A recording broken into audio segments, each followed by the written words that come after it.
उन्होंने मुझे मिसगाइड किया। मैं बिल्कुल भी नॉलेज नहीं, वो बिल्कुल डम थी, लिटरली वो बिल्कुल डम थी, उसको कुछ नहीं पता था कि कैसे, कोई होप ही नहीं थी क्योंकि जीसीएमएस नोट्स में क्लियरली मेंशन था। इतने केयरलेस लोग हो, एक स्टूडेंट ने 14,500 रुपीज़ पे किए हैं अपना आइल्स की फीस, क्योंकि मेरा मेडिकल अपडेट होने में ही 5 मंथ लग गए थे। तो इतनी डम थी, उसकी वजह से मेरा इतना नुकसान हुआ। Bullshit, I would say bullshit behaviour. And ऐसी कंसल्टेंसी जिनका बहुत नेम है, उनके पास जाने से बचो, कभी मत जाना इनके पास, कभी भी नहीं।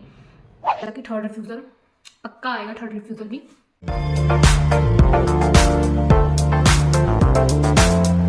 सो hey guys, welcome back to my channel. And ये वीडियो बहुत इंपॉर्टेंट होने वाली है, थोड़ी सी लेंदी होने वाली है, बिकॉज इस वीडियो में मैं अपनी जब से मैंने फाइल लॉन्च की थी नवंबर 2021 एंड टिल 23rd तक मैं अपनी जर्नी बताने वाली हूँ। एंड बहुत अप्स डाउन रहे हैं इस जर्नी में। सो वीडियो ऑफ कोर्स लेंदी होने वाली है, वीडियो को पूरी देखना, स्किप मत देख करना। एंड ये वीडियो उन लोगों के लिए तो काइंड ऑफ बहुत इंपॉर्टेंट है जिनका अभी तक वीज़ा नहीं आया, वो ट्राई कर रहे हैं। सो वीडियो स्किप मत करना, चैनल को सब्सक्राइब कर देना और ज़्यादा टाइम ना वेस्ट करते हुए वीडियो स्टार्ट करते हैं। मैंने फाइल लॉन्च की थी नवंबर 21। उस टाइम पे मैंने फाइल लॉन्च करवाई थी लुधियाना से। एंड मैं इमिग्रेशन ऑफिस का नाम नहीं लूँगी बिकॉज उन्होंने अपना 100% ट्राई किया था। And lack of knowledge and information की वजह से उनसे भी एक मिस्टेक हो गई थी कि जो उन्होंने मेरा कोर्स अप्लाई किया था वो मेरी करंट जो क्वालिफिकेशन थी उसकी अकॉर्डिंग मैच नहीं होता था, मतलब प्रोग्रेस नहीं दिखा रहा था। सो मैंने अप्लाई किया था कॉनेस्टोगा कॉलेज के लिए। मेरा कोर्स था अर्ली चाइल्डहुड एजुकेशन। इससे पहले जो मेरी स्टडी है वो है BSc, MSc, BEd and after that 3 year of work experience in a school as a science teacher. So but SOP मेरी बहुत ज़्यादा जेनरिक थी, मतलब इतनी भी इम्प्रेसिव नहीं थी। उस टाइम पे मुझे ज़्यादा नॉलेज भी नहीं थी कि मैं एक अच्छे से एसओपी राइटर से लिखवा लूँ या कुछ ऐसा करूँ। बट थोड़ी जेनरिक थी मेरी एसओपी, थोड़ी नहीं बहुत ही जेनरिक थी। सो उस पर रिफ्यूज़ल लगना ही था क्योंकि मैं जस्टिफाई भी नहीं कर पा रही थी कि मैंने इतनी पढ़ाई करने के बाद मैं इस प्रोग्राम के लिए क्यों जा रही हूँ। सो उस टाइम पे मेरा जो रिफ्यूज़ल आया था वो आया था अप्रैल 20 को 2022 में। बहुत ज़्यादा टाइम बाद मेरा रिफ्यूज़ल आया था। एंड इस बीच में मैं आपको बता दूँ कि मेरा मेडिकल अपडेट होने में ही 5 मंथ लग गए थे। एंड एक वर्स्ट चीज़ मैंने इसमें की कि मैंने अपनी जॉब छोड़ के फिर अप्लाई किया था। कभी भी अगर आप जॉब कर रहे हो, आप जॉब मत लीव करो क्योंकि कोई पता नहीं आपका वीज़ा आपको कब रिसीव होना है। बट हाँ, अभी सिचुएशन अलग है कि विद इन अ मंथ आपका रिजल्ट आ रहा है। बट उस टाइम पे कोविड टाइम पे सिचुएशन अलग थी। उस टाइम पे रिजल्ट आ रहे थे 1 year 8 month, 1 and 5 like month, ऐसा कुछ आ रहा था। सो मेरे साथ के बहुत सारे स्टूडेंट थे जिनके वीज़े आ गए थे, बट मेरा ही रिफ्यूज़ल आया था इतने टाइम बाद। उसके बाद फिर मैंने कंटिन्यू करने की नहीं सोची क्योंकि नवंबर से लेके अप्रैल काफ़ी ज़्यादा टाइम होता है। इस बीच में मेरे साथ एक अच्छी चीज़ हुई कि मेरी बात एक एसओपी राइटर गौरव सूद से हुई। उनका नंबर मैं डिस्क्रिप्शन बॉक्स में जरूर मेंशन कर दूँगी। He is the best SOP writer.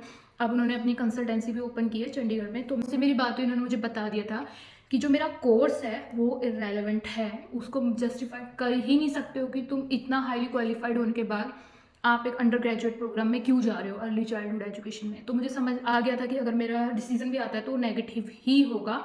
And इसी बीच उन्होंने मुझे सजेस्ट किया था कि मुझे या तो थॉमसन रिवर यूनिवर्सिटी में एमएड के प्रोग्राम के लिए या लेक हेड यूनिवर्सिटी में अगर मिलता है तो मुझे वो ट्राई करना चाहिए।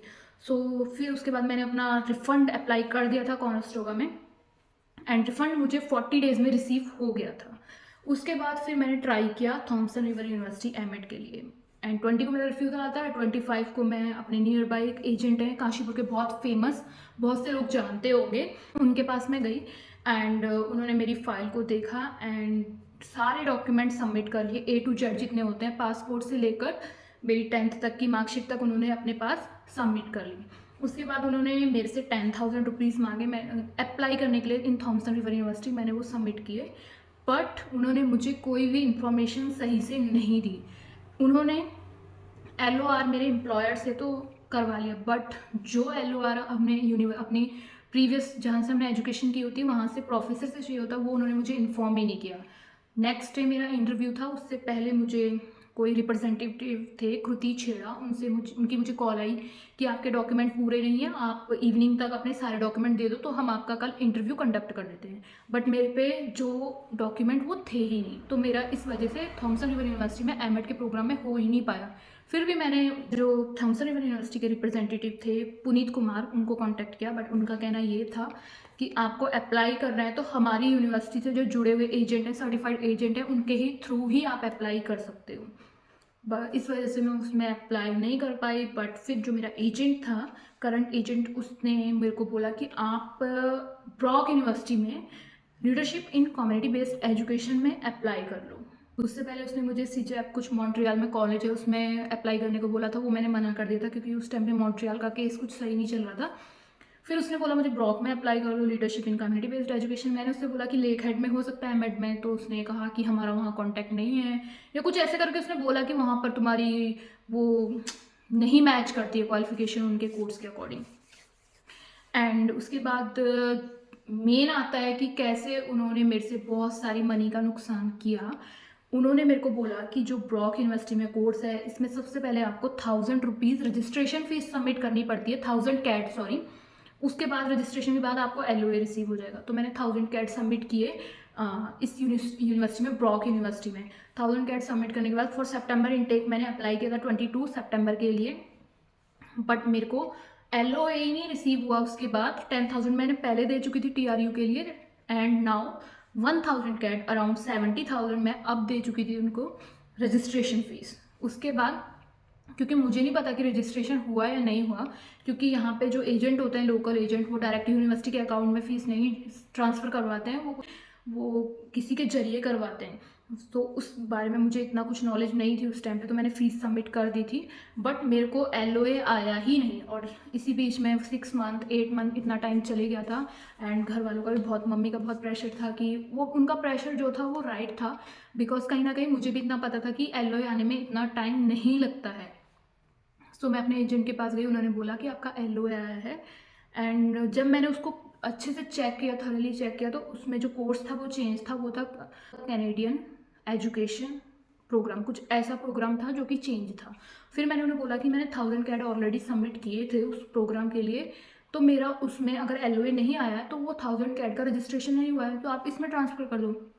बट उन्होंने मुझे मिसगाइड किया। मिसगाइड इस चीज़ में किया, उन्होंने मुझे बोला था, बेसिकली जो उनके सामने, उसको बिल्कुल भी नॉलेज नहीं, वो बिल्कुल डम थी, लिटरली वो बिल्कुल डम थी, उसको कुछ नहीं पता था कि कैसे करना है क्या नहीं करना। उसने मुझे सबसे पहले बोला, सबसे पहले उसने मुझे फ़ीस कम बोली कि इसकी फ़ीस इतनी है। बट जब मैंने ऑनलाइन चेक किया उसकी फ़ीस बहुत ज़्यादा थी, अराउंड 23,000 कैनेडियन डॉलर थी। उसने मुझे 19,000 कुछ बोला था, उस पर मैंने अग्री किया। जब मैंने खुद से चेक किया तो 23,000 कुछ था। उसके बाद उसने बोला था कि जो 1000 कैड होते हैं ये आपके फ़ीस में ही इंक्लूडेड हो जाते हैं। ऐसा कुछ नहीं हुआ, क्योंकि जब मेरा उन्होंने फ़ीस अप्लाई करने के लिए बोला तो वो बहुत ज़्यादा थी, और उसमें वो 1000 रुपीज़ भी ऐड नहीं थे, 1000 कैनेडियन डॉलर भी ऐड नहीं थे। थर्ड चीज़ जो उसने मुझे बोली कि अगर बाई चांस आपका रिफ्यूज़ल आता है, जो 1000 रजिस्ट्रेशन फ़ीस है ये आपके रिफ़ंड में आएगी। बाद में उसने इस चीज़ को भी डिनाई कर दिया कि मैंने ये बोला ही नहीं, और वो 1000 रुपीज़ तो आते ही नहीं है रजिस्ट्रेशन फ़ीस। सो इतनी डम थी, उसकी वजह से मेरा इतना नुकसान हुआ, जस्ट बिकॉज उसने मुझे इन्फॉर्मेशन बहुत गलत दी। एंड इसी बीच एक इंसिडेंट और हुआ कि मेरा आइल्स एक्सपायर हो गया था, तो उन्हीं ने मेरे आइल्स की डेट ली थी रुद्रपुर की। सो केस ये हुआ कि जैसे मेरे को मंडे को मेरा स्पीकिंग का था, सो वो एक दिन पहले ही भेजते हैं, 1-2 दिन पहले ही भेजते हैं अपना शेड्यूल। तो 4 o'clock सैटरडे को मुझे मैसेज आता है कि आपकी स्पीकिंग 10 o'clock फिक्स है रुद्रपुर में। मैंने उनको कॉल किया 4 o'clock, तो उनका कहना था कि जो ओनर है उनके घर में पूजा है, हम सब वहीं गए हैं, तो आज तो आपको आपका पासपोर्ट नहीं मिलेगा, बिकॉज मेरे डॉक्यूमेंट सारे ऑलरेडी वहाँ सबमिट थे, तो वो आपको वहाँ नहीं मिलेगा। कोर्स मेरा एग्जाम था और मैं फोकस नहीं कर पा रही थी। फिर मैंने उनको बोला कि संडे को मिल जाएगा क्या। उनका कहना ये था कि संडे को ऑफिस बंद होता है। इस बीच में मैं अपनी स्टडी पे बिल्कुल भी फोकस नहीं कर पाई आज के एग्जाम पे। ऑफकोर्स मैं साथ के साथ जॉब करती थी, तो मेरी प्रिपरेशन इतनी भी अच्छी नहीं थी, and I was not ready for speaking exam, because पहले जब मैंने एग्जाम दिया था तो मेरा वो आया था, लिसनिंग, राइटिंग एंड रीडिंग वाले मॉड्यूल का एग्जाम पहले आया था। फिर उन्होंने संडे को मेरे को पासपोर्ट इस तरीके से प्रोवाइड करवाया कि जैसे ऊपर इंस्टीट्यूट है, नीचे एक होटल है, तो उन्होंने पासपोर्ट को मेरे उस होटल में रखवा दिया कि वहाँ से कलेक्ट कर लेना। मतलब इतने केयरलेस लोग हो। एक स्टूडेंट ने 14,500 रुपीज़ पे किए हैं अपना आइल्स की फ़ीस, और इतना महंगा एग्ज़ाम है, और आपको लगता है कि आपको ये भी नहीं ज़रूरी कि आपके पास डॉक्यूमेंट सबमिट है। मेरा केस आप देख रहे हो कि आप मुझे प्रोवाइड करवाओ मेरा पासपोर्ट, और इसमें मेरी कोई मिस्टेक नहीं थी। मेरे को सैटरडे 4 o'clock मैसेज रिसीव हुआ था, और मैंने उसी टाइम उनको कॉल करके बोला था कि अगर आप मुझे अभी बोलते हो, मैं अभी काशी बुलाती हूँ, अपना पासपोर्ट कलेक्ट करती हूँ। उनका कहना ये था कि वो कहीं बाहर हैं पूजा पे। Bullshit, I would say bullshit behaviour. And ऐसी कंसल्टेंसी जिनका बहुत नेम है, उनके पास जाने से बचो। सो उस दिन मैंने डिसाइड कर लिया था कि चाहे अब मेरा जितना भी नुकसान हो गया, बट मैं इन लोगों के साथ तो कंटिन्यू बिल्कुल नहीं करूँगी। वहाँ से फिर मेरे को अपने डॉक्यूमेंट निकलवाने थे। सबसे पहला टास्क ये था कि मुझे अपने डॉक्यूमेंट निकलवाने थे। सो मैंने उनसे कुछ ऐसा कहा कि मेरी जॉब का कुछ इंटरव्यू वगैरह है, तो मैंने अपने इंपॉर्टेंट डॉक्यूमेंट निकलवा लिए थे। जो मेरा उनके पास बचा था वो 2 डिग्री थी, एक ग्रेजुएशन की, एक मास्टर की उनके पास बची थी। मैंने कहा कोई बात नहीं, वो मैं यूनिवर्सिटी से निकलवा लूँगी अगर ये नहीं देंगे इन वर्स्ट केस। सो फिर उसके बाद मैंने गौरव सूद से बात की और मैंने उन्हें सारी सिचुएशन बताई, तो उन्होंने मुझे सजेस्ट किया, उस टाइम पे वो फाइलिंग का काम नहीं करते थे। सो उन्होंने मुझे सजेस्ट किया कि I should apply with कैनम Chandigarh. And उन्होंने कोर्स मुझे गौरव सूद ने ही लिटरली सजेस्ट किया था, HRM या MBA। In second time file launch की एंड एज इट इज़ हमने फाइल लॉन्च कर दी। एंड SOP पे थोड़ा सा वर्क किया था, वो भी गौरव ने वर्क किया था, गौरव सूद ने। एंड LOE पे भी उन्होंने वर्क किया था। एंड एज इट इज़ हमने फाइल लॉन्च कर दी एंड विद इन 1 मंथ मेरा पॉजिटिव रिजल्ट मुझे रिसीव हो गया। एंड ये एक्सपेक्टेड बिल्कुल नहीं था, जैसी मेरी प्रीवियस फाइल थी, मैं टीचिंग एंड साइंस से बेसिकली थी। एंड मैंने बहुत ही हटके जो कोर्स चूज़ किया HRM, मेरे सिर्फ 1.5 ईयर के एक्सपीरियंस के बेस पे मुझे मेरी पासपोर्ट सबमिशन रिक्वेस्ट रिसीव हो गई, मुझे मेरा वीज़ा रिसीव हो गया।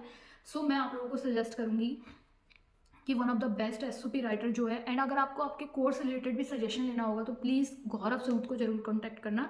एंड कैनम चंडीगढ़ से आप फाइल के बारे में ज़रूर सोचना लगवाने से बेटर है यार। इस बीच में मैंने राजीव चाहल को भी कॉल किया था। हाँ, मुझे अपॉइंटमेंट मिल गई थी, बट उनसे डायरेक्ट मेरी बात नहीं हो पाई थी।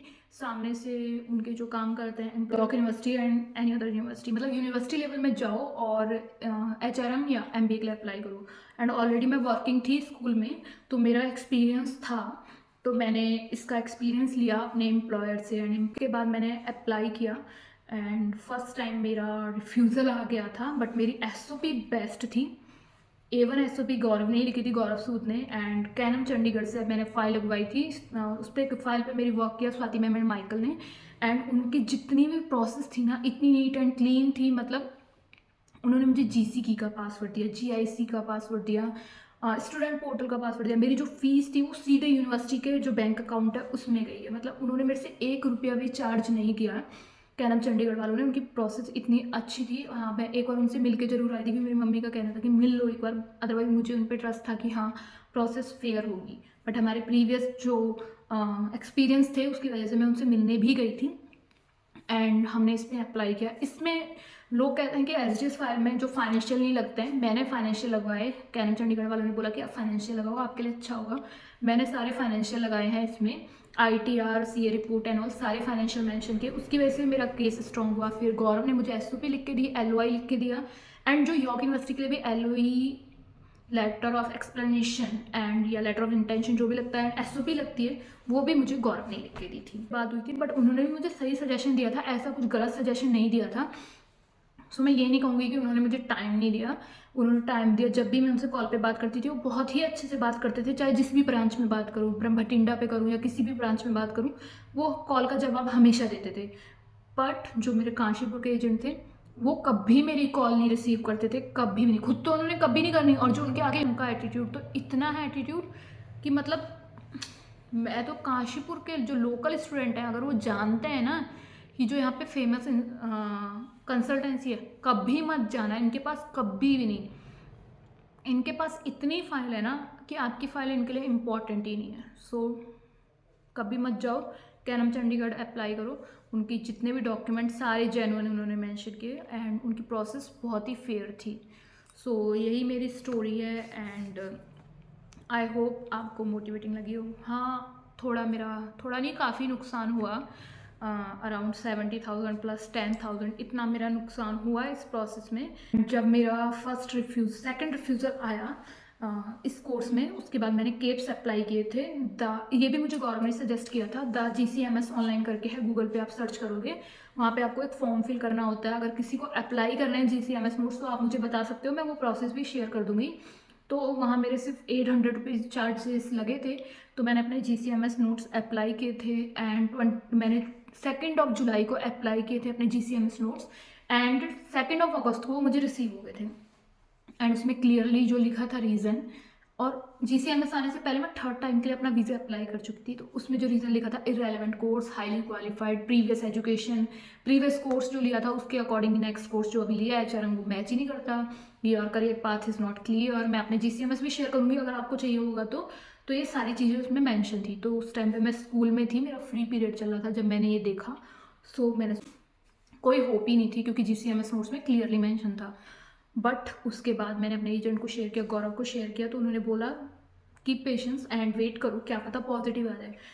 बट उसके बाद जो मेरा रिजल्ट आया, मैं बहुत ज़्यादा सरप्राइज थी क्योंकि GCMS में भी रेलेवेंट कोर्स दिखा दिया था एंड फर्स्ट सेकंड रिफ्यूज़ल भी आ गया था। बट इस बार जब रिजल्ट पॉजिटिव आया तो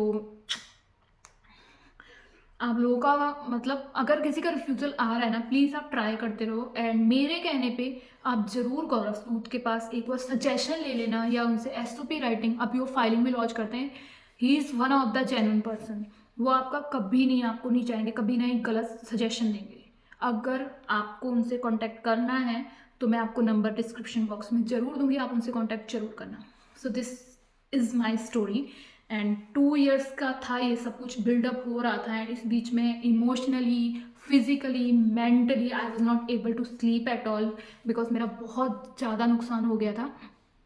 सो ऐसे एजेंट से बचो जिनके बहुत बड़े नाम हैं एंड वो कुछ नहीं करते, लिटरली कुछ नहीं करते हो आपकी फाइल पे। So this is the story and इससे ज़्यादा मैं क्या ही बताऊँ, बस इतना ही था। And thank you for watching, channel subscribe जरूर कर देना। Thank you.